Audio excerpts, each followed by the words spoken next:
never outshine the master. It's the very first law in Robert Greene's 48 Laws of Power. It warns, always make those above you feel superior. If you outshine the master, you might inspire fear and punishment. And in the chaotic experimental world of rage rap, no lesson feels more real than that. Because when you look at Ken Carson and Playboi Carti, you start to wonder, maybe Ken isn't falling short to become the next Carti. Maybe he's not supposed to. And it's sort of comical how you think that you've made a choice that exempts you from the fashion industry when in fact you're wearing a sweater that was selected for you by the people in this room.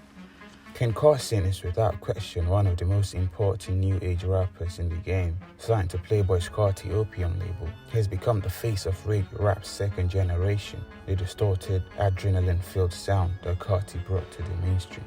His projects, X, A Great Chaos, and More Chaos, helped solidify a movement that reshaped the underground. The same punk-inspired chaos, the same gothic visuals, the same rebellious energy.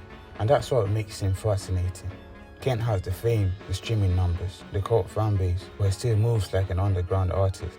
He's respected, admired, but still existing just a few inches below that spotlight. There's another saying, success under a king doesn't make you the next king. Sometimes it just makes you his reflection. Playboi Carti is arguably the most influential artist in rap right now. He doesn't just have fans, he has followers, people who dress like him, move like him, and even talk like him. His shows aren't concerts, they're rituals, a sea of red lights, screams, and silhouettes, worshipping the man who turned chaos into art. And the thing is, Carti isn't just a label boss, he's an idea, an aesthetic, a feeling, a myth that his artists can't escape from. Carti doesn't talk much, he doesn't do interviews, even his social media presence feels like a cipher, a symbol of control. He is a man obsessed with his image, and in protecting that, he protects his place in the hierarchy. In Carti's world, the closer you get to the throne, the easier it is to get burned. And that's exactly why Ken Carson might never be the next Carti, because Carti is still here, and he is still the master. Carti is an originator, a trend starter, someone who redefines rap sound 3 different times, from Dialect's glossy minimalism to a whole lot of red spunk chaos to his unreleased futuristic rage era we still can predict. Ken Carson, on the other hand, is an executor, a student who mastered the sound Carti created but hasn't proven he can make his own, and that's the real difference. I feel like I have to give something. It's time to give the people something else to bite. We done with the old shit, now we on this shit. They ate up the old shit, now they gotta eat up this shit. You feel me? It's still waking up to niggas looking. Carti makes waves, Ken writes them, but waves, as history shows us, always fade. Critics have said it best. Ken perfected Carti's chaos but didn't expand it.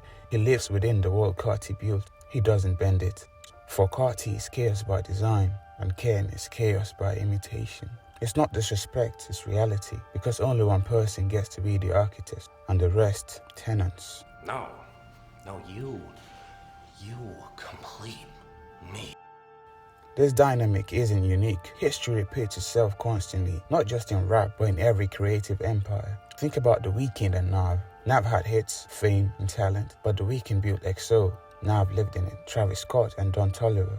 Don's sound is brilliant, but undeniably an echo of Travis' world. Kodak Black and Jackboy. When Jackboy tried to step out of Kodak's shadow, their brotherhood cracked, and even Dreamville, where Jid might be the only prodigy to truly stand beside his master.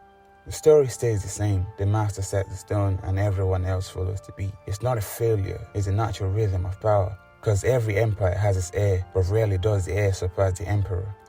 Maybe Ken Carson understands this rule better than we think. Maybe he's not trying to outshine Carti. Maybe he's taking the never outshine the master rule to heart, choosing loyalty and consistency over rebellion and risk. Because in Carti's kingdom, trying to outshine the master doesn't just fail, it collapses the whole illusion.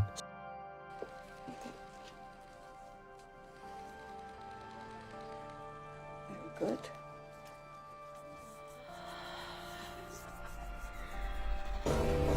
So Ken stays just far enough behind the spotlight to keep the world balanced. Maybe Ken isn't chasing Carti's throne.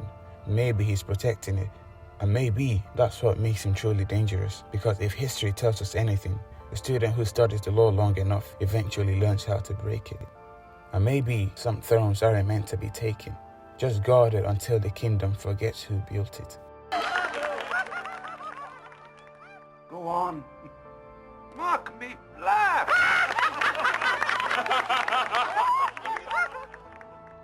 That was not Mozart laughing, Father.